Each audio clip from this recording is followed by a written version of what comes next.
Revolutionary greetings, comrades and friends. Friends, we are seeing that there is another paper leak. The National Testing Agency, the most incapable agency for conducting examination, has once again proved itself. The NEET UG 2026 examination got leaked, and today we are getting to know that this paper was leaked much before the examination was held. Friends, we must understand what kind of stress does the student go through.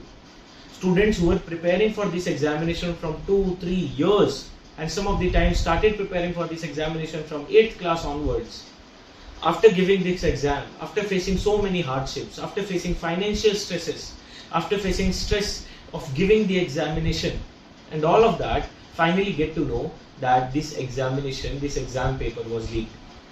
The Indian education system already puts all the kinds of stresses on the students. But the other question is, who faces the maximum brunt of such negligence of the government? It is definitely the most marginalized. It is definitely the people who are already at the margins. First, the education system does not even allow a common student to give NEET examination and qualify it, because today qualifying NEET examination indifferently, it requires that one must get coaching, and coaching requires lakhs and lakhs and lakhs of rupees. Indian parents, Indian middle class parents who are able to send their kids off for coaching, in getting financial strains on themselves to Kota and Jaipur and so many other places, now find that the paper for which their children were preparing for so long got leaked. Kota is not just known as the coaching hub, it is also known as the suicide hub of India, where students who are enrolled in these coaching institutes, who are seeing their parents going through this kind of financial stress, who are seeing how the entire system is made so competitive that there is no solidarity amongst the students themselves, many of the times take a step of ending their own lives. The people who have gone through these kind of stresses are finding that the government is not at all serious about their well-being.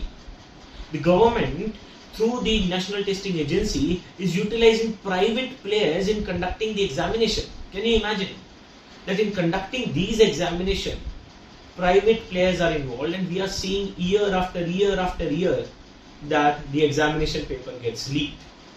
Now, who is responsible for this?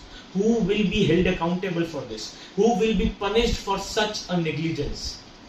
Friends, we stand in complete solidarity with the students and demand that the Indian government must hold the people accountable, must hold its own policies accountable, which allow involvement of private sector individuals. Friends, we demand not just that NTA should be free of private players, but the entire education system should be more pro-people, should be more pro-marginalized section, and should be completely free from the private sector interference, from private sector participation. Friends, we are in complete solidarity with the students and demand accountability from the Indian government. Inqilab Zindabad.